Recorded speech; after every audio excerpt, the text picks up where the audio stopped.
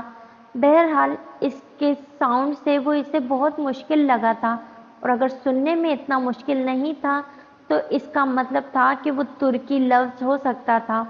9 سالہ دوسرا فائنلسٹ اپنی کرسی پر بیٹھے گلے میں لٹکے اپنے نمبر کارڈ کے پیچھے انگلی سے اس لفظ کے ہجے کرنے میں لگا ہوا تھا۔ وہ اس کا لفظ نہیں تھا، لیکن وہاں بیٹھا ہر بچہ لاشعوری طور پر اس وقت یہی کرنے میں مصروف تھا جو مقابلے سے آؤٹ ہو چکا تھا۔ نینسی کا ریگولر ٹائم ہو چکا تھا۔ S A S S. اس نے رک رک کر الفاظ کے ہجے کرنا شروع کی۔ وہ پہلے 4 حروف بتانے کے بعد ایک لمحے کے لیے رکی۔ زیر لب اس نے باقی کے لفظ حروف دہرائے، پھر دوبارہ بولنا شروع کیا۔ AFRUS۔ ایک بار پھر رکی۔ دوسرے فائنلسٹ نے بیٹھے بیٹھے زیر لب آخری حروف دہرائے، US۔ مائک کے سامنے کھڑی نینسی نے بھی بالکل اس وقت یہی وہ حروف بولے اور پھر بے یقینی سے اس گھنٹی کو بجتے سنا۔ اسپیلنگ کے غلط ہونے پر بجتی تھی۔ شوق صرف اس کے چہرے پر نہیں تھا، دوسرے فائنلسٹ کے چہرے پر بھی تھا۔ پروناؤنسر اب شیکسپیئر اس کے درست اسپیلنگ دہرا رہا تھا۔ نینسی نے بے اختیار آنکھیں بند کی۔ آخری لیٹر سے پہلے اے ہونا چاہیے تھا۔ میں نے کیا سوچ کر یوں لگا دیا، اس نے خود کو کوسا۔ تقریباً فخر انگت کے ساتھ نینسی گراہم نے مقابلے کے شرکاء کے لیے رکھی ہوئی کرسیوں کی طرف چلنا شروع کر دیا۔ ہال تالیوں سے گونج رہا تھا۔ یہ ممکنہ رنر اپ کو کھڑے ہو کر دی جانے والی داد و تحسین تھی۔ 9 سالہ دوسرا فائنلسٹ میں پہنچنے والا بھی اس کے لیے کھڑا تالیاں بجا رہا تھا۔ نینسی کے قریب پہنچنے پر اس نے آگے بڑھ کر ہاتھ ملایا۔ نینسی نے ایک مدھم سی مسکراہٹ کے ساتھ اسے جواب دیا اور اپنی سیٹ سنبھال لی۔ ہال میں موجود لوگ دوبارہ اپنی نشستیں سنبھال چکے تھے اور دوسرا فائنلسٹ مائک کے سامنے آ چکا تھا۔ نینسی اسے دیکھ رہی تھی۔ اسے ایک موہوم سی امید تھی کہ اگر وہ بھی لفظ ہجے غلط کرتا ہے تو وہ دوبارہ فائنل میں آ سکتی ہے۔ That was a catch-22۔ اس سے ہاتھ ملاتے ہوئے اس نے کہا۔ وہ اندازہ نہیں لگا سکی وہ اس کے لیے کیا کہہ رہا تھا، یا وہ اس لفظ کو واقعی اپنے لیے catch-22 ہی سمجھ رہا تھا۔ وہ چاہتی تھی ایسا ہوتا، ہر کوئی چاہتا۔ سینئر اسٹیج پر اب 9 سالہ فائنلسٹ تھا۔ اپنی اسی شرارتی مسکراہٹ اور گہری چمکتی آنکھوں کے ساتھ اس نے اسٹیج سے نیچے بیٹھے چیف پروناؤنسر کو دیکھتے ہوئے سر ہلایا۔ جوناتھن جواباً مسکرا دیا، اور صرف جوناتھن ہی نہیں، وہاں کے سب کے لبوں پر ایسی مسکراہٹ تھی۔ وہ 9 سالہ فائنلسٹ اس چیمپئن شپ کو دیکھنے والی حاضرین کا سویٹ ہارٹ تھا۔ اس کے چہرے پر بلا کی معصومیت تھی، چمکتی ہوئی تقریباً گول آنکھیں جو کسی کارٹون کیریکٹر کی طرح پرجوش اور جاندار تھیں، اور تقریباً گلابی ہونٹ جن پر وقتاً فوقتاً زبان پھیر رہا تھا اور جن پر آنے والا سارا غم بہت سے لوگوں کو بلا وجہ مسکرانے پر مجبور کر رہا تھا۔ وہ معصوم فتنہ تھا، یہ صرف اس کے والدین جانتے تھے، جو دوسرے بچوں کے والدین کے اسٹیج پر بائیں جانب بیٹھے ہوئے تھے۔ وہاں بیٹھے دوسرے فائنلسٹ کے والدین کے برعکس وہ بے حد سکون تھے۔ اس کے چہرے پر تھی وہ ان کے 7 سالہ بیٹی کے چہرے پر تھی، جو 2 دن پہلے مشتمل اس پورے مقابلے کے دوران ہلکان رہی تھی، اور اب وہ بھی آنکھوں پر گلاسز لگائے پورے انہماک کے ساتھ اپنے 9 سالہ بھائی کو دیکھ رہی تھی، جو پروناؤنسر کے لفظ کے لیے تیار تھا۔ کیپیلٹی جوناتھن نے لفظ ادا کیا۔ اس فائنلسٹ کے چہرے پر بے اختیار مسکراہٹ آئی تھی، جسے وہ بمشکل اپنی ہنسی کو کنٹرول کر رہا ہو۔ اس کی آنکھیں پہلے کلاک وائز اور پھر اینٹی کلاک وائز گھوم رہی تھیں۔ ہال میں کچھ کھلکھلاہٹیں ابھری تھیں۔ اس نے چیمپئن شپ میں اپنا ہر لفظ سننے کے بعد ہی ایسے ہی ری ایکٹ کیا تھا۔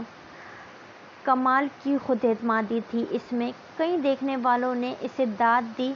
اس کے حصے میں آنے والے الفاظ دوسروں کی نسبت زیادہ مشکل ہوتے تھے۔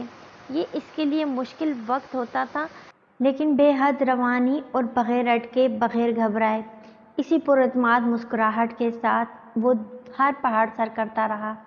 اور اب اس کی آخری چوٹی سامنے آ گئی تھی۔ Definition please, language of organ, definition please. اس نے اپنا ریگولر ٹائم استعمال کرنا شروع کیا۔ اس کی بہن اسے بے چینی سے دیکھ رہی تھی۔ اس کے والدین اب بھی پرسکون تھے۔ اس کے تاثرات بتا رہے تھے کہ یہ لفظ اس کے لیے آسان تھا۔ وہ ایسے ہی تاثرات کے ساتھ پچھلے تمام الفاظ ہجے کرتا تھا۔ پلیز اس لفظ کو کسی جملے میں استعمال کرو، وہ اب پروناؤنسر سے کہہ رہا تھا۔ پروناؤنسر کا بتایا ہوا جملہ سننے کے بعد گلے میں لٹکے ہوئے کارڈ نمبر کی پشت پر انگلی سے وہ لفظ کو لکھنے لگا۔ اب آپ کا ٹائم ختم ہونے والا ہے۔ اسے آخری 30 سیکنڈز کے شروع ہونے کی اطلاع دی گئی، جس میں اس نے اپنے لفظ کے ہجے کرنا تھا۔ اس کی آنکھیں گھومنا بند ہو گئیں۔ کیپٹی، CAPPETI۔ وہ ہجے کرتے ہوئے ایک لفظ کے لیے رکا، پھر ایک سانس لیتے ہوئے اس نے دوبارہ ہجے کرنا شروع کی۔ ETTI۔ ہال تالیوں سے گونج پڑا۔ بہت دیر تک اسپیلنگ بی کا نیا چیمپئن صرف ایک لفظ کے فاصلے پر رہ گیا تھا۔ تالیوں کی گونج تھمنے کے بعد جوناتھن نے اسے آگاہ کیا کہ اسے اب ایک اضافی لفظ کے حروف بتانے ہیں۔ اس نے سر ہلایا۔ اس لفظ کے ہجے نہ کر سکنے کی صورت میں نینسی دوبارہ مقابلے میں آ سکتی ہے۔ ویس نیچرو۔ اس کے لیے لفظ پروناؤنس کیا گیا۔ ایک لمحے کے لیے اس کے چہرے سے مسکراہٹ غائب ہوئی تھی، پھر اس کا منہ کھلا اور اس کی آنکھیں پھیل گئیں۔ او مائی گاڈ! اس کے منہ سے بے اختیار نکلا تھا۔ وہ سکتے میں تھا۔ پوری چیمپئن شپ میں یہ پہلی بار تھا کہ اس کی آنکھیں اور خود اس طرح جامد ہوا تھا۔ نینسی بے اختیار اپنی کرسی پر بیٹھی ہوئی تھی، تو کوئی ایسا لفظ آ گیا تھا جو اسے دوبارہ چیمپئن شپ میں لے جا سکتا تھا۔ اس کے والدین کو پہلی بار اس کے تاثرات نے کچھ بے چین کیا تھا۔ اس کا بیٹا اب اپنے نمبر کارڈ سے اپنا چہرہ حاضرین سے چھپا رہا تھا۔ حاضرین اس کی انگلیوں اور ہاتھوں کی کپکپاہٹ بڑی آسانی سے اسکرین پر دیکھ سکتے تھے، اور ان میں سے بہت سو نے اس بچے کے لیے بہت ہمدردی محسوس کی۔ وہاں بہت کم تھے جو اسے جیتتے ہوئے دیکھنا نہیں چاہتے تھے۔ ہال میں بیٹھا ہوا صرف ایک شخص مطمئن اور پرسکون تھا۔ پرسکون یا پرجوش کہنا مشکل تھا، اور وہ اس بچے کے 7 سالہ بہن تھی جو اپنے ماں باپ کے درمیان بیٹھی ہوئی تھی، اور جس نے اپنے بھائی کے تاثرات پر پہلی بار بڑے اطمینان کے ساتھ کرسی کی پشت کے ساتھ مسکراتے ہوئے ٹیک لگائی۔ گود میں رکھے ہوئے اپنے دونوں ہاتھوں کو بہت آہستہ آہستہ اس نے تالی کے انداز میں بجانا شروع کیا۔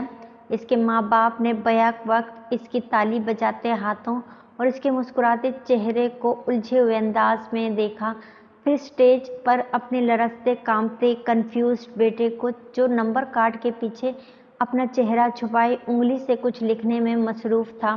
اس کے پیروں کے نیچے وہ زمین جیسے سبز مخمل کی تھی۔ مخمل یا کچھ اور تھا۔ تحت نظر زمین پر سبزے کی طرح پھیلا ہوا، درختوں پر اگنے والی پیلی کونپلوں جیسا سبز، اور پھر ایک دم سمندر کے اندر پیدا ہونے والی کائی جیسی رنگ لیے، نمی کے ننھے ننھے قطرے اپنے وجود پر لیے۔ سبزے کی پتیاں معطر ہوا کے جھونکوں سے ہلتی جیسے کسی رقص میں مصروف تھیں۔ پانی کے ننھے شفاف موتی سبز پتیوں کے وجود پر پھسل رہے تھے، سنبھل رہے تھے، یوں جیسے مخمور ہو کر بہک رہے ہوں۔ پتیوں کے وجود سے لپٹتے، ڈگمگاتے، سنبھلتے، پھسلتے، تیز ہوا کا ایک جھونکا چلتا، سبزے میں ایک لہر اٹھتی، سمندر میں جوار بھاٹا کی پہلی لہر کی طرح اٹھتی، رقص کرتی لہراتی، وہ سبزے کو سہلاتی بہلاتی ایک عجیب سی سرشاری میں مبتلا کرتی، ایک طرف سے دوسری طرف گزر جاتی۔ زمین جیسے رقص کرنے میں مصروف تھی، سبزے کا وجود ننھے ننھے پھولوں سے سجا ہوا تھا، ہر رنگ کے پھولوں سے، اتنے رنگ اور ایسے رنگ جو نظر کو ششدر کر دیں۔ سبزے کے وجود پر بکھرے وہ ننھے ننھے پھول یہاں سے وہاں ہر جگہ تھے۔ سبزے میں ہوا سے پیدا ہونے والی ہر لہر اور ہر موج کے ساتھ وہ بھی عجیب مستی اور سرشاری سے رقص کرنے لگتے۔ آسمان صاف تھا، آنکھوں کو سکون دینے والا ہلکا نیلا اور اب کسی گنبد کی طرح پھیلا ہوا، گہرا، اونچا، بہت اونچا۔ یہاں سے وہاں تک ہر طرف ہوا معطر تھی، مخمور تھی، گنگنا رہی تھی۔ وہاں موجود ہر شے کے ساتھ اٹکھیلیاں کر رہی تھی، ہنستی، چھیڑ کر جاتی، پھر پلٹ کر آتی، کبھی تھپکتی، کبھی تھمکتی، پھر چلتی، پھر گنگناتی، پھر لہراتی۔ وہاں تھی نہیں تھی، کہاں تھی؟ وہ کسی راستے پر تھا، کیا راستہ تھا؟ وہ کسی انتظار میں تھا، کیا انتظار تھا؟ اس نے ایک گہرا سانس لیا۔ اس راستے کے دونوں طرف وہ رویہ درختوں کے قطار کے ایک درخت کے ساتھ اٹکا کھڑا تھا، سہارا لیے، سہارا دیے۔ وہ آ گئی۔ اس نے بہت دور اس راستے پر اسے نمودار ہوتے دیکھ لیا۔ وہ سفید لباس میں ملبوس تھی، بہت مہین، بہت نفیس۔ وہ ریشم تھا، طلسم تھا، کبھی خواب وہ کچھ اور تھا، اتنا ہلکا، اتنا نازک کہ ہوا کا ہلکا سا جھونکا اس سفید گاؤن نما لباس کو اڑانے لگا، اس کی دودھیا پنڈلیاں نظر آنے لگتی۔ وہ ننگے پاؤں تھی اور سبزے پر دھرے اس کے خوبصورت پاؤں جس سبزی کی نرمی کو برداشت نہیں کر پا رہے تھے۔ وہ پاؤں رکھتی چند لمحوں کے لیے لڑکھڑاتی، جیسے مخمور ہو کر ہنستی، پھر سنبھل جاتی، پھر بڑے اشتیاق سے ایک بار پھر قدم آگے بڑھاتی۔ اس کے سیاہ بال ہوا کے جھونکوں سے اس کے شانوں اور اس کی کمر تک ہلکورے کھا رہے تھے، اس کے گالوں اور چہرے کو چومتے آگے پیچھے جا رہے تھے، اس کے چہرے پر آتے، اس کے سینے سے لپٹتے، اس کے کندھے پر، پھر ہوا میں لہرا کر ایک بار پھر نیچے چلے جاتے۔ وہ خوبصورت سیاہ چمکدار ریشمی زلفیں جسے اس کی سفید لباس کے ساتھ مل کر اس کے وجود کے ساتھ رقص کرنے میں مصروف تھی۔ اس کی مرمری وجود پر وہ سفید لباس جیسے پھسل رہا تھا، سنبھالے نہیں سنبھل رہا تھا۔ ہوا کے ہر جھونکے کے ساتھ وہ اس کے جسم کے خد و خال کو نمایاں کرتا، اسے پیروں سے کندھوں تک چومتا، اس کے وجود کے لمس سے مخمور ہوتا، خشک ہوتا، دیوانہ وار اس کے وجود کے گرد گھومتا، کسی بھنور کی طرح اس کے جسم کو اپنے گرفت میں لیتا، اس سے لپٹ رہا تھا۔ ہوا کا دوسرا جھونکا اس کے سیاہ ریشمی زلفوں کو بھی اس رقص میں شامل کر دیتا۔ وہ اس کے کندھوں اور کمر پر والہانہ انداز میں پھسلتی، ہوا میں ہلکا سا اڑتی، پھر نرمی اور ملائمت سے اس کے چہرے اور سینے پر گرتی، اس کے باوجود سے پھوٹتی خوشبو سے یکدم سرشار ہوتی، پھر اس کے جسم کو جیسے اپنے وجود سے چھپانے کی کوشش کرنے لگتی۔ ہوا کا ایک اور جھونکا انہیں ہولے سے اٹھا کر پھر پیچھے پھینک دیتا۔ اس رقص میں اب پھر اس کے لباس کی باری تھی۔ وہ آگے بڑھ آیا، وہ اس کی طرف متوجہ نہیں تھی، وہ عجیب سی حیرت میں مبتلا ہوا، وہاں کی ہر شے کو سحرزدہ انداز میں دیکھ رہی تھی، بچوں جیسی حیرت اور اشتیاق کے ساتھ۔ اس راستے پر چلتے چلتے اس نے اسے دیکھ لیا، اس کے قدم تھمے، دونوں کی نظریں ملیں، پھر اس کے چہرے پر بے ساختہ مسکراہٹ آئی، پہلے مسکراہٹ، پھر ہنسی۔ اس نے اسے پہچان لیا تھا، وہاں موجود وہ واحد وجود تھا جسے وہ پہچانتی تھی۔ اس نے ہاتھ بڑھایا، وہ اس کا ہاتھ تھام کر اس کے قریب آ گئی۔ دونوں ایک عجیب سی سرشاری میں ایک دوسرے کی آنکھوں میں آنکھیں ڈالے دیکھتے رہے۔ اس کی گہری سیاہ مسکراتی ہوئی آنکھیں ہیرے کی کنپٹیوں کی طرح چمک رہی تھیں، اور یہ چمک اسے دیکھ کر بڑھ گئی تھی۔ اس کے خوبصورت گلابی ہونٹوں پر نمی کی ہلکی سی تہ، یوں جیسے وہ ابھی کچھ پی کر آئی تھی۔ اس کی تھوڑی ہمیشہ کی طرح اٹھی ہوئی تھی، اس کی سراہی دار گردن کو دیکھتے ہوئے اس نے اس کا دوسرا ہاتھ بھی اپنے گرفت میں لے لیا۔ اس کی آنکھوں کی چمک اور اس کی مسکراہٹ گہری ہوئی۔ وہ جیسے اس لمس سے واقف تھی۔ پھر وہ دونوں بے اختیار ہنسے۔ تم میرا انتظار کر رہے تھے؟ ہاں، بہت دیر کر دی؟ نہیں، بہت زیادہ نہیں۔ وہ اس کا ہاتھ تھامے اس راستے پر چلنے لگا۔ ہوا بھی ابھی ان دونوں کے وجود کے ساتھ اور وہاں موجود ہر شے کے ساتھ اٹکھیلیاں کرنے میں مصروف تھی۔ وہ اب بھی بچوں کی جیسی حیرت اور خوشی کے ساتھ وہاں موجود ہر شے کو کھوجنے میں مصروف تھی۔ اس کی کھلکھلاہٹ اور شفاف ہنسی وہاں فضا کو ایک نئے رنگ سے سجانے لگے تھے۔ فضا میں یکدم ایک عجیب دل فریب سے ساز بجنے لگا تھا۔ وہ ٹھٹکی اور پھر بے اختیار کھلکھلائی۔ اس کے ہاتھ سے ہاتھ چھڑاتے ہوئے اس نے اس رستے پر قدم بڑھائے۔ پھر مرد نے اسے دونوں بازوؤں ہوا میں پھیلائے رقص کے انداز میں گھومتے دیکھا۔ وہ بے اختیار ہنسا۔ وہ اس سے رستے پر کسی ماہر بیلے رینے کی طرح رقص کرتی دور جا رہی تھی۔ اس کے جسم پر موجود سفید لباس اس کے گھومتے جسم کے گرد ہوا میں اب کسی پھول کی طرح رقصاں تھا۔ وہ اب آہستہ آہستہ ہوا میں اٹھنے لگی تھی۔ ہوا کے معطر جھونکے بڑی نرمی سے اسے جیسے اپنے ساتھ لیے جا رہے تھے۔ وہ اب بھی اسی طرح ہنستی رقص کے انداز میں بازو پھیلائے گھوم رہی تھی۔ وہ سحر زدہ اسے دیکھتا رہا۔ وہ اب کچھ گنگنا رہی تھی۔ فضا میں یکدم کوئی ساز بجنے لگا تھا۔ پہلے ایک، پھر دوسرا، پھر تیسرا، پھر بہت سارے۔ پورے کائنات یکدم جیسے کسی سنسنی میں ڈھل گئی تھی اور اب بھی ہوا رقصاں تھی۔ کسی مخملی پر کی طرح ہوا کے ردوش پر اوپر نیچے جاتے وہ سحر زدہ اسے دیکھ رہا تھا۔ اس کے ساتھی رقص کرتے ہوئے ایک بار پھر اسے دیکھ کر کھلکھلا کر ہنسی۔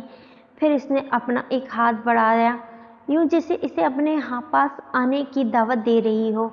وہ ہنس پڑا۔ وہ ہاتھ بڑھاتی اور وہ کھینچنا نہ چلا آتا۔ وہ بھی اس کا ہاتھ پکڑے اب فضا میں رقصاں تھا۔ زمین سے دور، اس کے قریب، اس کے ساتھ۔ یکدم وہ رکی جیسے کائنات ٹھہر گئی ہو۔ وہ اب آسمان کو دیکھ رہی تھی۔ پھر یکدم آسمان تاریک ہو گیا۔ دن رات میں بدل گیا تھا اور رات دن سے بڑھ کر خوبصورت تھی۔ سیاہ آسمان خوبصورت چمکتے ہوئے ستاروں سے سجا ہوا تھا، ہر رنگ کے ستاروں سے، اور ان سب کے درمیان چاند تھا، کسی داغ کے بغیر روشنی کا منبع۔ دن کی روشنی چلی تھی، سکون آور تھی، مدہوش کر دینے والی تھی۔ رات کی روشنی میں بے شمار رنگ تھے۔ کائنات میں ایسے رنگ انہوں نے کب دیکھے تھے، کہاں دیکھے تھے؟ زمین جیسے ہر رنگ کی روشنی میں نہا رہی تھی۔ ایک ستارہ ٹمٹماتا، پھر دوسرا، پھر تیسرا، اور زمین پر کبھی ایک رنگ بڑھتا، کبھی دوسرا، کبھی تیسرا۔ آسمان کو جیسے کسی نے روشنیوں پر پرو دیا تھا۔ وہ اس کا ہاتھ پکڑے جیسے سرشاری کی انتہا پر پہنچی تھی۔ اس کی حیرت، اس کی سرشاری جیسے اسے محظوظ کر رہی تھی، گدگدا رہی تھی۔ وہ اب پھر زمین پر آ گئے تھے۔ رات ایک بار پھر دن میں بدل گئی تھی۔ سبزہ، پھول، اپنی مہکتی معطر ہوا، سب وہیں تھے، اس کے ساتھ ساتھ چلتے تھے۔ اس نے اپنے پیروں کے نیچے آتے مخملی سبزے پر سجے پھولوں کو دیکھا، پھر ہاتھ بڑھایا، اس کے ہاتھ میں وہ پھول آ گیا، پھر دوسرا، پھر تیسرا، پھر دور دور تک پھیلے سبزے کے سارے پھول جیسے کسی مقناطیس کی طرح اس کی طرف آئے تھے۔ سینکڑوں، ہزاروں، لاکھوں، لاتعداد، بے شمار، اتنے کہ اس کے ہاتھ سنبھالے نہیں پائے۔ وہ اب اس کے ہاتھوں پر، اب اس کے بالوں پر، اب اس کے لباس پر، اب اس کے جسم پر۔ وہ خوشی سے بے خود ہو رہی تھی، سرشار ہو رہی تھی۔ پھر اس نے ہاتھ کے اشارے سے انہیں ہوا میں اچھالا۔ وہ پلک جھپکنے میں آسمان کی طرف گئے۔ پورا آسمان پھولوں سے بھر گیا چند لمحوں کے لیے، پھر پھولوں کی بارش ہونے لگی۔ وہ دونوں ہنس رہے تھے۔ پھولوں کی بارش قطروں کی طرح مٹھیوں میں بھرتے اور چھوڑتے، بھاگتے، کھلکھلاتے۔ وہ سب پھول زمین پر گر کر ایک بار پھر سبزے میں اپنی اپنی جگہ سج گئے تھے، وہاں جہاں وہ تھے، وہیں جہاں انہیں ہونا چاہیے تھا۔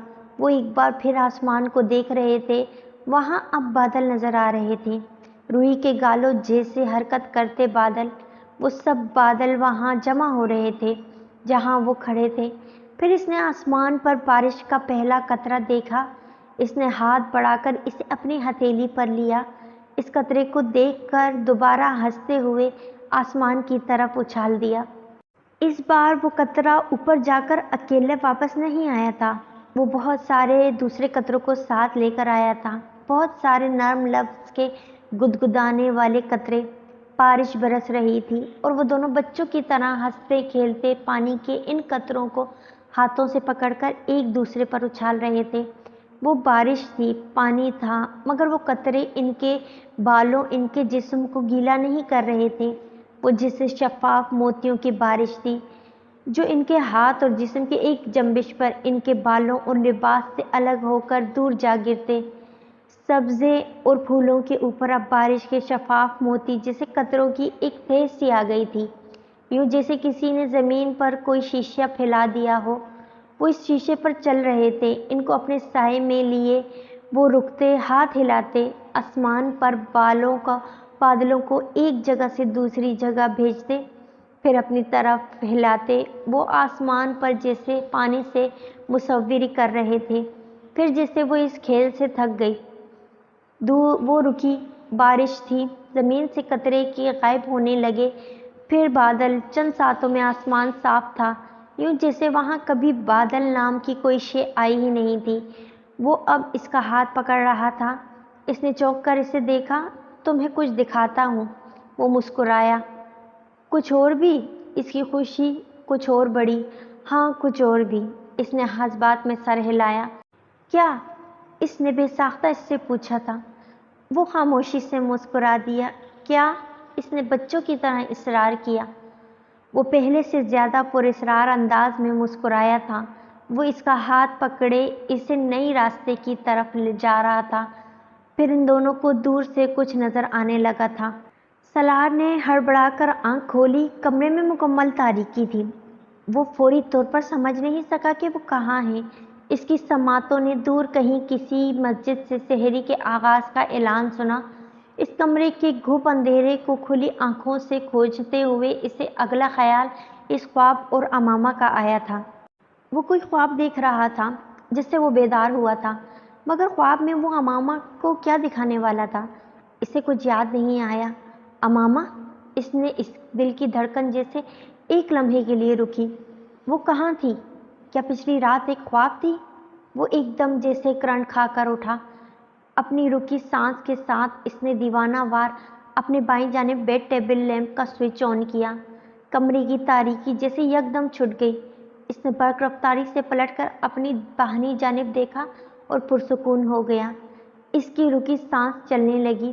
وہ وہیں تھی۔ وہ ایک خواب سے کسی اور دوسرے خواب میں داخل نہیں ہوا تھا۔ یکدم آن ہونے والے بیڈ سائڈ ٹیبل لیمپ کی روشنی چہرے پر پڑنے پر امامہ نے نیند میں بے اختیار اپنے ہاتھ اور بازو کی پشت سے اپنی آنکھوں اور چہرے کو ڈھک دیا۔ سالار نے پلٹ کر لیمپ کی روشنی کو ہلکا کر دیا۔ وہ اسے جگانا نہیں چاہتا تھا۔ وہ اس سے چند فٹ کے فاصلے پر گہری پرسکون نیند میں تھی۔ اس کا ایک ہاتھ تکیے پر اس کے چہرے کے نیچے دبا ہوا تھا اور دوسرا اس وقت اس کی آنکھوں کو ڈھانپے ہوئے تھا۔ اس کی ادھ کھلی ہتھیلی اور کلائی پر مہندی کے خوبصورت نقش و نگار تھے، مٹتے ہوئے نقش و نگار، لیکن اب بھی اس کے ہاتھوں اور کلائیوں کو خوبصورت بنائے ہوئے تھے۔ سالار کو یاد آیا وہ مہندی کسی اور کے لیے لگائی گئی تھی۔ اس کے ہونٹوں پر ایک مسکراہٹ آئی۔ اس نے بے اختیار چند لمحوں کے لیے آنکھیں بند کی۔ کسی اور کے لیے؟ پچھلی ایک شام ایک بار پھر کسی فلم کی طرح اس کی آنکھوں کے سامنے سیکنڈ کے ہزاروں حصوں میں گزر گئی تھی۔ اس نے سیدہ اماں کے صحن میں اس چہرے کو 9 سال کے بعد دیکھا تھا اور 9 سال کہیں غائب ہو گئے تھے۔ وہ ذرا سا آگے جھکا۔ اس نے بڑی نرمی سے اس کے ہاتھ کو اس کے چہرے سے ہٹا دیا۔ بیڈ سائڈ ٹیبل لیمپ کی زرد روشنی میں اس سے چند انچ دور وہ اس پر جھکا، اسے مبہوت دیکھتا رہا۔ وہ گہرے سانس لیتی جسے اسے زندگی دے رہی تھی۔ اسے دیکھتے ہوئے وہ جیسے کسی طلسم میں پہنچا ہوا تھا۔ بے حد غیر محسوس انداز میں اس نے امامہ کے چہرے پر آئے کچھ بالوں کو اپنی انگلیوں سے بڑی احتیاط سے ہٹایا۔ امامہ نے حیرت سے اسے دیکھا۔ اس نے سالار کو سونے سے پہلے لائٹ آف کرنے کے لیے کہا تھا۔ فوری طور پر امامہ کی سمجھ میں نہیں آیا کہ وہ کیا کہے۔ اگر وہ لائٹ آف کر کے نہیں سو سکتا تھا تو وہ لائٹ آن کر کے نہیں سو سکتی، لیکن وہ یہ بات اسے اتنی بے تکلفی سے نہیں کہہ سکتی تھی جتنے اطمینان سے وہ اسے کہہ رہا تھا۔ کیا ہوا؟ الارم سیٹ کر کے سیل فون کو بیڈ سائڈ ٹیبل پر رکھتے ہوئے اسے دیکھ کر ٹھٹکا۔ وہ کمبل لپیٹے اسی طرح بیڈ پر بیٹھی جیسے کچھ سوچ رہی تھی۔ یہ سالار کے گھر اس کی پہلی رات تھی۔ کچھ نہیں، وہ اپنے بال لپیٹتے ہوئے اپنا تکیہ سیدھا کرنے لگی۔ تم شاید لائٹ آف کر کے سوتی ہو۔ سالار کو اچانک خود ہی احساس ہو گیا تھا۔ وہ بستر پر لیٹے لیٹے رک گئی۔ ہمیشہ، اس نے بے ساختہ کہا۔ پھر کچھ کرتے ہیں۔ سالار نے بے ساختہ گہرا سانس لے کر سر کھجاتے ہوئے کچھ سوچتے والے انداز میں کمرے کی لائٹس کا جائزہ لیا۔ میں دیکھتا ہوں دوسرے بیڈ روم میں زیرو کا بلب ہے۔ اگر وہ بات کرتے کرتے رک گیا۔ امامہ نے تاثرات سے اسے لگا کہ یہ حل بھی اس کے لیے قابل قبول نہیں تھا۔ زیرو کے بلب کی کتنی روشنی ہوتی؟ سالار نے کچھ حیرانی سے اسے دیکھ کر کہا۔ کمرے میں تھوڑی بہت روشنی ہو تو بھی میں نہیں سو سکتی، اندھیرے میں سوتی ہوں۔ اس نے پوری سنجیدگی کے ساتھ اپنا مسئلہ بتایا۔ عجیب عادت ہے، وہ بے ساختہ کہہ کر ہنسا۔ اس کی بات سے زیادہ اس کی ہنسی امامہ کو کھلی۔ ٹھیک ہے، لائٹ آن رہنے دو، اس نے آہستہ سے کہا۔ نہیں، نو پرابلم، میں اسے آف کر رہا ہوں۔ دونوں بیک وقت اپنے اپنے موقف سے دستبردار ہوئے تھے۔ سالار نے لائٹ آف کر دی اور پھر سونے کے لیے خود بھی بستر پر لیٹ گیا، لیکن وہ جانتا تھا یہ اس کے لیے مشکل ترین کام تھا۔ مارگلا کی پہاڑی پر 8 سال پہلے گزاری ہوئی اس ایک رات کے بعد وہ کبھی کمرے کی لائٹ بند کر کے نہیں سو سکا تھا، لیکن اس وقت اس نے مزید بات نہیں کی۔ چند گھنٹوں کے بعد اسے دوبارہ سحری کے لیے اٹھ جانا تھا۔ وہ یہ چند گھنٹے بستر میں چپ چاپ لیٹ کر گزار سکتا تھا۔ ویسے بھی اندھیرا تھا، پر آج وہ اکیلا نہیں تھا۔ کچھ دیر دونوں کے درمیان مکمل خاموشی رہی۔ سمجھ میں نہیں آ رہا تھا کہ بات کا آغاز کیسے کرے۔ سالار کے لیے خاموشی کا یہ وقفہ زیادہ تکلیف دہ تھا۔ تاریکی میں امامہ نے سالار کو گہرا سانس لے کر کہتے سنا، اب اگر اتنی بڑی قربانی دے رہا ہوں میں لائٹ آف کر کے تو کوئی ہاتھ ہی پکڑ لے۔ امامہ کو بے اختیار ہنسی آئی۔ وہ اندھیرے میں اس کے کچھ قریب ہوئی اور سالار کے کندھے پر ہاتھ رکھا۔ تمہیں ڈر لگ رہا ہے کیا؟ اس کے لہجے میں نرمی اور اپنائیت تھی۔ اگر ہاں کہوں گا تو کیا کرو گی؟ سالار نے جان بوجھ کر اسے چھیڑا۔ تسلی دوں گی، اور کیا کروں گی؟ وہ محجوب ہوئی تھی، جسے اب دے رہی ہو۔ اسے امامہ کو تنگ کرنے میں مزہ آ رہا تھا، لیکن یہ جملہ کہنے سے پہلے اس نے اپنے سینے پر دھرے اس کے ہاتھ کو اپنی گرفت میں لے لیا تھا۔ اس کے متوقع جوابی عمل کو سالار سے بہتر کوئی نہیں جان سکتا تھا۔ امامہ واقعی ہاتھ ہٹانے ہی والی تھی۔ ڈر کیوں لگتا ہے تمہیں؟ امامہ نے موضوع بدلنے کی کوشش کی۔ ڈر نہیں لگتا، بس صرف سو نہیں سکتا۔ کیوں؟ وہ اس سے پوچھ رہی تھی۔ وہ فوری جواب نہیں دے سکا۔ مارگلا کی وہ رات سالار کی نظروں میں گھومنے لگی تھی۔ امامہ چند لمحے اس کے جواب کا انتظار کرتی رہی، پھر بولی، بتانا نہیں چاہتے؟ سالار کو حیرانی ہوئی، وہ کیسے اس کا ذہن پڑھ رہی تھی، اور ایسا کب سے ہے؟ امامہ نے اپنا سوال کو بدل دیا تھا۔ 8 سال سے، سالار نے جواب دیا۔ وہ مزید کوئی سوال نہیں کر سکی۔ اس سے بھی بہت کچھ یاد آنے لگا تھا۔ 8 سال، 8 سال۔ وہ 8 سال سے اندھیرے سے خوف زدہ تھا، اور وہ 9 سال سے روشنی سے خوف کھاتی پھر رہی تھی، دنیا سے چھپتی پھر رہی تھی۔ اس نے سالار سے پھر کوئی سوال نہیں کیا۔ ایک دوسرے کے وجود میں پیوست کانٹوں کو نکالنے کے لیے ایک رات ناکافی تھی۔ وہ اب اس کے ہاتھ کی پشت کو چوم کر اسے اپنے بند آنکھوں پر رکھ رہا تھا۔ امامہ بے اختیار رنجیدہ ہوئی۔ میں لائٹ آن کر دیتی ہوں، اس نے کہا۔ نہیں، اندھیرا اچھا لگنے لگا ہے مجھے۔ وہ اسی طرح اس کا ہاتھ آنکھوں پر رکھے بڑبڑایا تھا۔ بہت نرمی سے جھک کر اس نے امامہ کے چہرے کو اپنے ہونٹوں سے چھوا تھا۔ وہ اس سے باتیں کرتا کس وقت سویا تھا اسے اندازہ نہیں ہوا، اور اب وہ جاگا تو اسے حیرت ہو رہی تھی۔ اندھیرے میں سونا اتنا مشکل اور اتنا ہولناک ثابت نہیں ہوا تھا جتنا وہ سمجھتا رہا تھا۔ کمبل کو کچھ اوپر کھینچتے ہوئے اس نے اسے گردن تک ڈھانپ دیا۔ اور پھر لیمپ آف کرتے ہوئے بڑی احتیاط سے بستر سے اٹھ گیا۔ ڈرائنگ روم کی طرف جاتے جاتے وہ اپنے سیل فون پر لگا الارم آف کر گیا۔ واش روم میں اس نے واش بیسن پر امامہ کے ہاتھ سے اتری کانچ کی کچھ چوڑیاں اور اس کے ایئرنگز دیکھے۔ اس نے ایئرنگز اٹھا لیے۔ وہ دیر تک انہیں اپنے ہاتھ کی ہتھیلی پر رکھے دیکھتا رہا۔ وہ بہت خوبصورت تھے مگر اب پرانے ہو رہے تھے۔ جس وقت وہ نہا کر باہر نکلا وہ تب بھی گہری نیند میں تھی۔ کمرے کی لائٹ آن کیے بغیر وہ دبے پاؤں بیڈ روم سے باہر آ گیا۔ بہت دور کسی مسجد میں کوئی نعت پڑھ رہا تھا۔ یا محمد! آواز اتنی مدھم تھی کہ سمجھنا مشکل تھا۔ اس نے سٹنگ ایریا کی لائٹ آن کر دی۔ لائٹ آن کرتے ہی اس کی نظر سینٹر ٹیبل پر پڑے کافی کے 2 مگز پر پڑی۔ وہ دونوں رات کو وہیں بیٹھے کافی پیتے ہوئے باتیں کرتے رہے تھے۔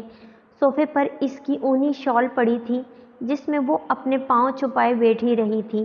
رات ایک بار پھر جیسے کسی خواب کا قصہ لگنے لگی تھی۔ بے یقینی تھی کہ ختم ہونے میں ہی نہیں آ رہی تھی۔ خوش قسمتی تھی کہ اب بھی گمان بنی ہوئی تھی۔ وہ بھول گیا کہ وہ بیڈ روم سے یہاں کیا کرنے آیا تھا۔ چند لمحوں کے لیے وہ واقعی سب کچھ بھول گیا تھا۔ بس وہ تھی اور وہ تھی تو سب کچھ تھا۔ اس کے سیل پر آنے والی فرقان کی کال نے یکدم اسے چونکا دیا تھا۔ کال ریسیو کیے بغیر وہ بیرونی دروازے کی طرف گیا۔ وہ اسے سحری دینے آیا تھا۔ اس کی آنکھ الارم کی آواز سے کھلی تھی۔ مندھی آنکھوں کے ساتھ اس نے لیٹے لیٹے بیڈ سائڈ ٹیبل پر پڑے اس الارم کو بند کرنے کی کوشش کی لیکن الارم کلاک بند ہونے کے بجائے نیچے کارپیٹ پر گر گیا۔ امامہ کی نیند یکدم غائب ہو گئی۔ الارم کی آواز جسے اس کے اعصاب پر سوار ہونے لگی تھی وہ کچھ جھلا کر اٹھی تھی۔ بیڈ سائڈ ٹیبل لیمپ آن کر کے وہ کمبل سے نکلی اور بے اختیار کپکپائی۔ سردی بہت تھی۔ اس نے کمبل ہٹاتے ہوئے بیڈ کی پائنتی کی طرف اپنی اونی شال ڈھونڈنے کی کوشش کی۔ وہ وہاں نہیں تھی۔ اس نے جھک کر کارپیٹ پر دیکھا۔ اب بھی بج رہا تھا مگر نظر اب بھی نہیں آ رہا تھا۔ اس کی جھنجھلاہٹ بڑھ گئی تھی۔ تبھی اس نے اچانک کوئی خیال آنے پر سالار کے بستر کو دیکھا۔ وہ خالی تھا۔ اسے جیسے یکدم یاد آیا کہ وہ کہاں تھی۔ جھنجھلاہٹ ایک دم غائب ہوئی تو وہ ساتھ ہی الارم کی آواز بھی۔ یہ سحری کا وقت تھا۔ امامہ سالار کے گھر پر تھی اور یہ اس کی زندگی کا پہلا دن تھا۔ وہ دوبارہ اپنے بیڈ پر بیٹھ گئی۔ کمبل کے ایک کونے سے اس نے اپنے کندھے ڈھانپنے کی کوشش کی۔ اس کے جسم کی کپکپاہٹ کچھ کم ہوئی۔ اس نے پہلی بار اپنے بیڈ سائڈ ٹیبل پر پڑی چیزوں کو غور سے دیکھا۔ وہاں رات کو سالار نے گھڑی رکھی تھی لیکن اب وہاں نہیں تھی۔ ایک چھوٹا سا رائٹنگ پیڈ اور پین بھی تھا۔ پاس ہی کارڈلیس فون تھا۔ پانی کی ایک چھوٹی سی بوتل بھی وہیں تھی اور اس کے پاس اس کا پڑا سیل۔ اسے ایک بار پھر الارم کلاک کا خیال آیا۔ اسے یاد تھا کہ اس نے الارم نہیں لگایا تھا۔ یہ کام سالار کا تھا۔ شاید اس نے اپنے لیے الارم لگایا تھا۔ پھر جیسے اس کے ذہن میں ایک جھماکا سا ہوا۔ بیڈ کی سائڈ جو رات کو اس نے سونے کے لیے منتخب کی تھی وہ سالار کا بستر تھا۔ وہ عادتاً دائیں طرف گئی تھی اور سالار اسے روک نہیں سکا۔ وہ کچھ دیر چپ چاپ بیٹھی رہی۔ پھر اس نے بے حد ڈھیلے انداز میں اپنا سیل فون اٹھا کر ٹائم دیکھا اور جسے کرنٹ کھا کر اس نے کمبل اتار پھینکا۔ سحری ختم ہونے میں صرف 10 منٹ باقی تھے اور سالار وہ الارم یقیناً اسے بیدار کرنے کے لیے لگا کر گیا تھا۔ اسے بے ساختہ غصہ آیا۔ وہ اسے خود بھی جگا سکتا تھا۔ جب تک وہ کپڑے تبدیل کر کے لاؤنج میں گئی اس کا غصہ غائب ہو چکا تھا۔ کم از کم آج وہ اس سے خوشگوار موڈ میں ہی سامنا کرنا چاہتی تھی۔ سٹنگ ایریا کے ڈائننگ ٹیبل پر سحری کے لیے کھانا رکھا تھا۔ وہ بہت تیزی سے کچن میں کھانے کے برتن لینے کے لیے گئی تھی لیکن سنک میں 2 افراد کے استعمال شدہ برتن دیکھ کر اسے جیسے دھچکا لگا تھا۔ وہ کھانا یقیناً فرقان کے گھر سے آیا تھا اور وہ فرقان کے ساتھ ہی کھا چکا تھا۔ اسے خواہ مخواہ خوش فہمی ہوئی تھی کہ آج اس کے گھر میں پہلی سحری تو وہ ضرور اسی کے ساتھ کرے گا۔ بوجھل دل کے ساتھ ایک پلیٹ لے کر وہ ڈائننگ ٹیبل پر آ گئی لیکن چند لقموں سے زیادہ نہیں لے سکی۔ اسے کم از کم آج اس کا انتظار کرنا چاہیے تھا۔ اس کے ساتھ کھانا کھانا چاہیے تھا۔ امامہ کو واقعی بہت رنج ہوا تھا۔ چند لقموں کے بعد ہی وہ بڑی بے دلی سے ٹیبل سے برتن اٹھانے لگی۔ برتن دھوتے دھوتے اذان ہونے لگی تھی جب اسے پہلی بار خیال آیا کہ سالار گھر میں نظر نہیں آ رہا۔ اپنے ہاتھ میں موجود پلیٹ دھوتے دھوتے وہ اسے اسی طرح سنک میں چھوڑ کر باہر آ گئی۔ اس نے سارے گھر میں دیکھا۔ وہ گھر میں نہیں تھا۔ پھر کچھ خیال آنے پر وہ بیرونی دروازے کی طرف آئی۔ دروازہ مقفل تھا لیکن ڈور چین ہٹی ہوئی تھی۔ وہ یقیناً گھر پر نہیں تھا۔ کہاں تھا؟ اس نے نہیں سوچا تھا۔ اس کی رنجیدگی میں اضافہ ہوا۔ وہ اس کی شادی کے دوسرے دن اسے گھر پر اکیلا چھوڑ کر کتنی بے فکری سے غائب ہو گیا تھا۔ اسے پچھلی رات کی ساری باتیں جھوٹ کا پلندہ لگی تھی۔ واپس کچن میں آ کر وہ کچھ دیر بے حد دل شکستگی کی کیفیت میں سنک میں پڑے برتنوں کو دھوتی رہی۔ وہ محبوبہ سے بیوی بن چکی تھی مگر اتنی جلدی تو نہیں۔ ناز برداری نہ صحیح، خیال تو کرنا چاہیے۔ اس کی آزردگی میں کچھ اور اضافہ ہوا تھا۔ چند گھنٹوں کے اندر کوئی اتنا بدل سکتا ہے مگر رات کو تو وہ… اس کی رنجیدگی بڑھتی جا رہی تھی۔ یقیناً سب کچھ جھوٹ کہہ رہا ہوگا ورنہ میرا کچھ تو خیال کرتا۔ وہ رنجیدگی اب صدمے میں بدل رہی تھی۔ وہ نماز پڑھ چکی تھی اور سالار کا بھی کہیں نام و نشان نہیں تھا۔ اسے تھوڑی سی تشویش ہوئی۔ اگر وہ فجر کی نماز کے لیے بھی گیا تھا تو اب تک اسے آ جانا چاہیے تھا۔ پھر اس نے اس تشویش کو سر سے جھٹک دیا۔ سالار جس وقت دوبارہ اپارٹمنٹ میں آیا وہ گہری نیند میں تھی۔ بیڈ روم کی لائٹ آف تھی اور ہیٹر آن تھا۔ وہ اور فرقان فجر کی نماز سے بہت دیر پہلے مسجد میں چلے جاتے اور قرآن پاک کی تلاوت کرتے تھے۔ فجر کی نماز کے بعد وہ دونوں وہیں سے بلڈنگ کے جم میں چلے جاتے اور تقریباً 1 گھنٹے کے ورک آؤٹ کے بعد وہاں سے آتے، اور آج یہ دورانیہ آمنہ کے امامہ ہونے کی وجہ سے کچھ لمبا ہو گیا تھا۔ فرقان سحری کے وقت ان دونوں کے لیے کھانا لے کر آیا تھا اور وہ بھونج کا بیٹھا رہ گیا۔ وہ رات کو سالار کے جس بیان کو صدمے کی وجہ سے ذہنی حالت میں ہونے والی کسی خرابی کا نتیجہ سمجھ رہا تھا، وہ کوئی ذہنی خرابی نہیں تھی۔ وہ اطمینان سے اس کے سامنے بیٹھا سحری کر رہا تھا اور فرقان اسے رشک سے دیکھ رہا تھا۔ رشک کے علاوہ کوئی اس پر کر بھی کیا سکتا تھا؟ کیا ہوا؟ سالار نے سحری کرتے ہوئے اس کی اتنی لمبی خاموشی پر اسے کچھ حیرانی سے دیکھا۔ فرقان اس کے سامنے بیٹھا یک ٹک اسے دیکھ رہا تھا۔ تم آج اپنی نظر اتروانا، فرقان نے بالآخر اس سے کہا۔ اچھا؟ وہ ہنس پڑا۔ اس سے زیادہ احمقانہ بات کم از کم اس گفتگو کے بعد کوئی نہیں کر سکتا تھا۔ میں مذاق نہیں کر رہا، فرقان نے اپنے گلاس میں پانی انڈھیلتے ہوئے بے حد سنجیدگی سے کہا۔ جو کچھ ہوا تھا اسے سمجھنے سے زیادہ اسے ہضم کرنے میں اسے دقت ہو رہی تھی۔ کسی کو بھی ہو سکتی تھی سوائے سامنے بیٹھے ہوئے اس شخص کے، جو اس وقت کانٹے کے ساتھ آملیٹ کا آخری ٹکڑا اپنے منہ میں رکھ رہا تھا۔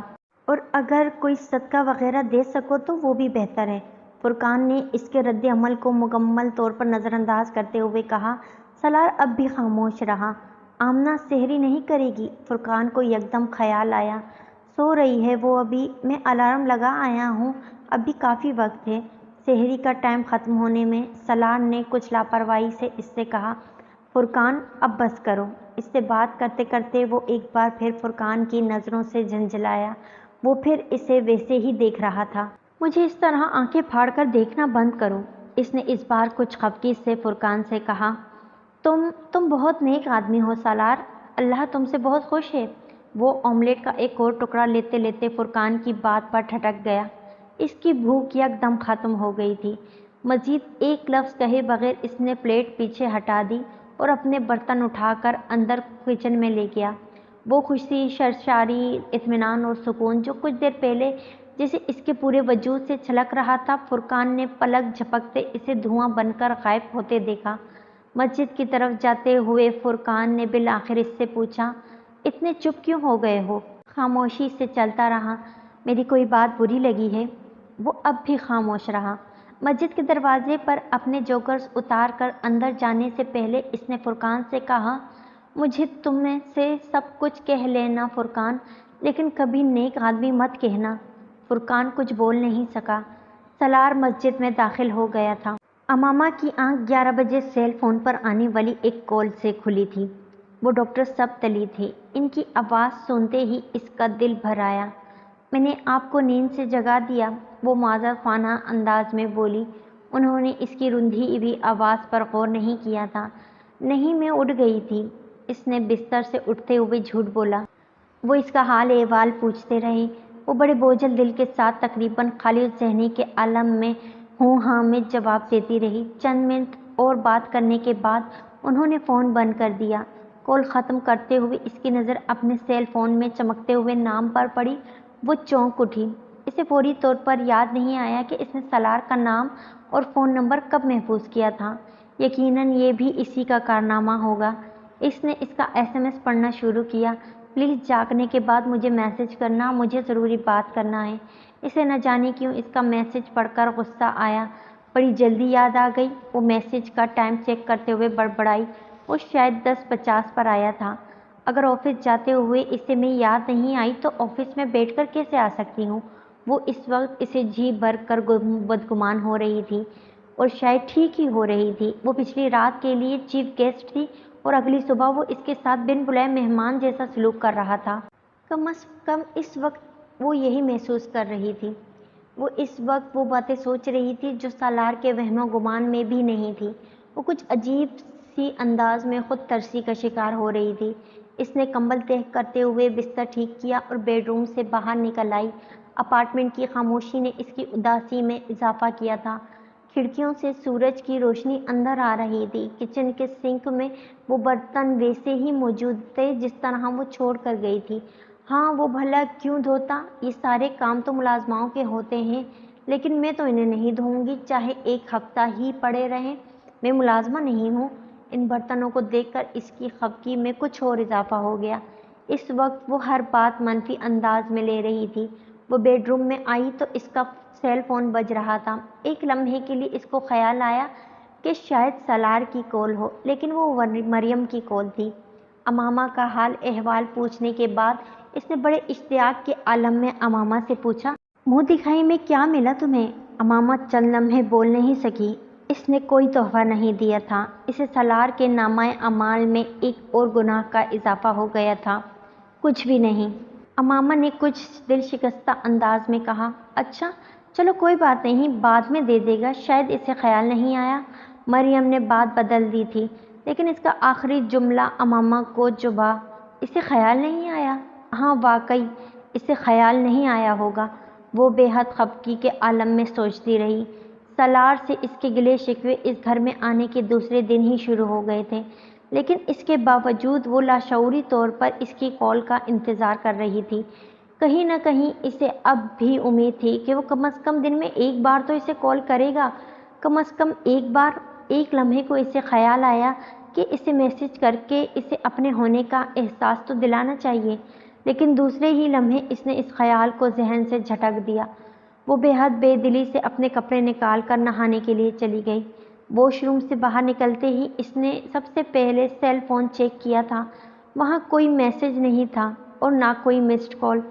چند لمحے وہ سیل فون پکڑے بیٹھی رہی، پھر اس نے اپنی ساری انا اور سارے غصے کو بالائے طاق رکھ کر اسے میسج کر دیا۔